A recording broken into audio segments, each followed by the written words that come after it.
Okay, hi everyone. Welcome to our sixth session of Nursing Research 2.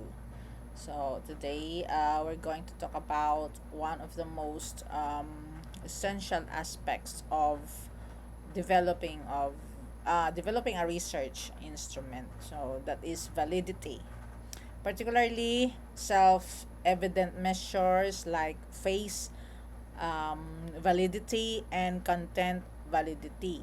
So, nga importante ini because before you can collect any data using questionnaire or checklist, you need to make sure that your tool is really measuring what is supposed to measure. So otherwise, your research results might be flawed or invalid. So today, I will walk you through what validity means, the two main types under self-evident measures, and how to compute something very important. So the content validity index. For first, what is validity? No. So class, let me clarify this. Kung mag-ubra ako sang PowerPoint, wala ako masyado nag-design, no? Kaya nagamuhan ako. So I hope you don't mind nga plain lang gid ang ako nga PowerPoint presentation. Wala ako sa may mga designs or mga style dira, no? So now, um, moving forward, what is validity? So, validity is the degree to which your research instrument accurately measures the concept you intended to measure. So, think of it like this. If you want to measure how anxious a patient feels before surgery, your questionnaire must have items that actually reflect anxiety, not pain, not fear of death, not general stress. So, if your questions don't match the concept, your results will be off target. So, ang validity, amo ni siya naga-ensure that your data is correct, relevant, and meaningful. So, without validity, your research loses credibility. Okay? Now, for um, face validity. Okay? So, as what I've mentioned, for the face validity, this is the most basic, no, and superficial type of validity. So it simply asks, on the face of it, do these questions look like they are measuring the concept? So it is based on common sense and initial judgment. So for example, if I show you a questionnaire titled Anxiety Scale and it includes items like, do you feel nervous in unfamiliar situations? Do you experience rapid heartbeat when stressed? So you'd probably say, yes, this looks like it measures anxiety. So that's face validity. It looks appropriate at first glance. But, amuniho, ang face validity is not enough, no? When there's existing research or theory on the concept. So, it's only used when you're starting to explore a variable that hasn't been studied much before. Okay? So, sa content validity, a more rigorous and trusted method, no? So this checks whether the entire content of your instrument fully represents the concept you are studying. So in other words, are all important areas of the variable included?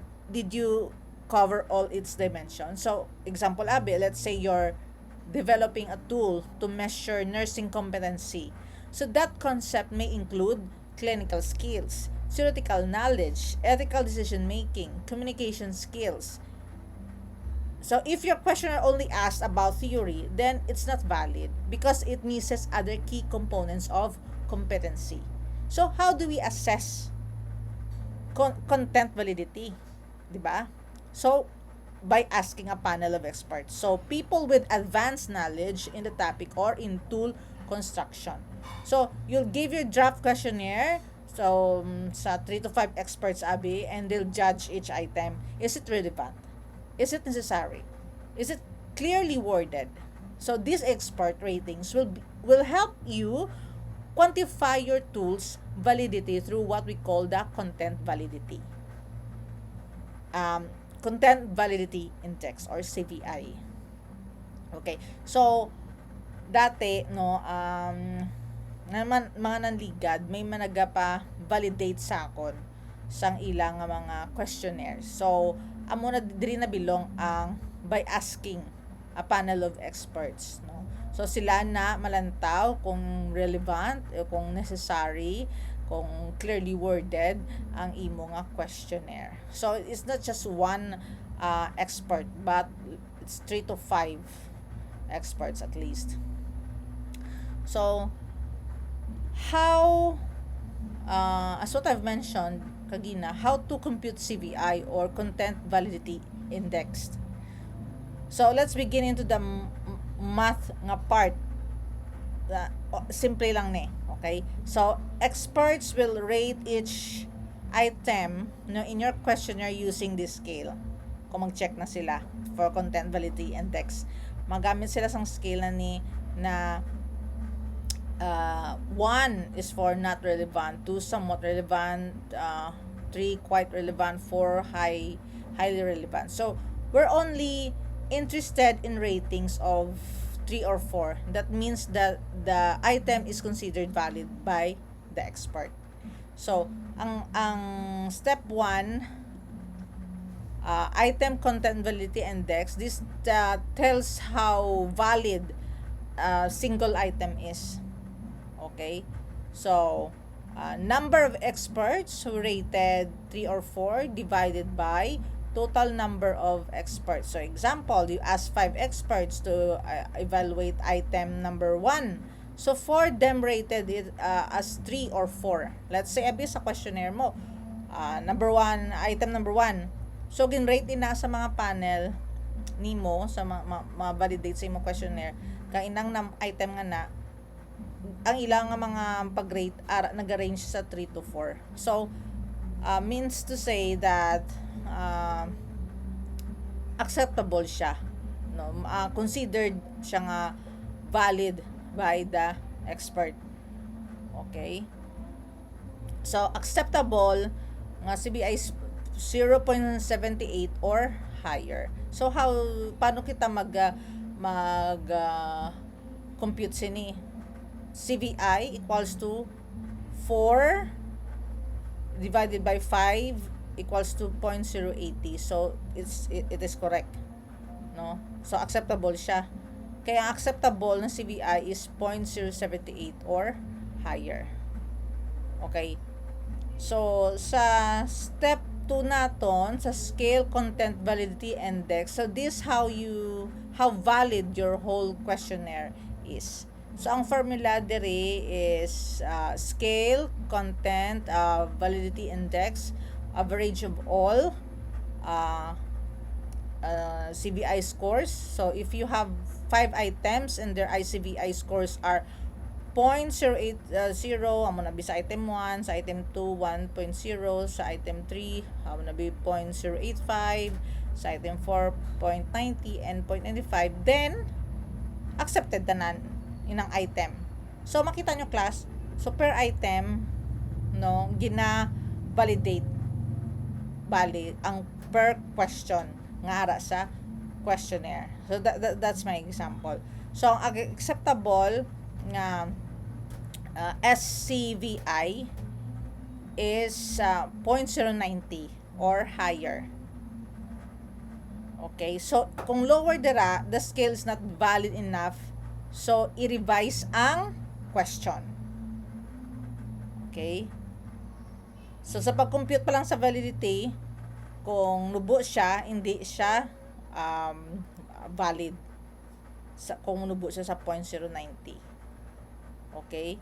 So, may ara kita sang scale content validity index. So, diri na di ang the whole questionnaire ginalantaw kung valid sila. Kagina, ang isa ta example is ang item content validity or I-CVI. Ang S-CVI naman, ang kabilugan na siyang questionnaire. So, bali gina total mo da. O, na isa-isa mo da. So, magwa gina nga kung may isa ka question nga low siya. So, wadom naman naton ang I-CVI, ang accepted yung validity is 0.080 sa I-CVI item, no? Sa S-CVI, sa scale content validity index, ang accepted is 0.90. Okay? So, now nga balaan nyo na kung paano mag-compute. So, I hope naintindihan naton. So, if not, pwede ka mo kumangkot sa akon during sa aton klase. Okay? That will be sa next na meeting. So, that is for now for Module 6. I hope na simplify ko yung I-CVI and S-CVI. So, remember this, valid ang isa ka test, valid ang isa ka assessment kung may ara sang series of test ngagin ubra. Okay? So, basta mag validity, there's always may test kit. And then, of course, reliability. So, if you can remember, gin-discuss ko na ini yung validity and reliability. Dugin mention ko lang, I did not thoroughly discuss, but I did mention it during the class, last meeting, if naka-attend ka mo. Okay, that is for now.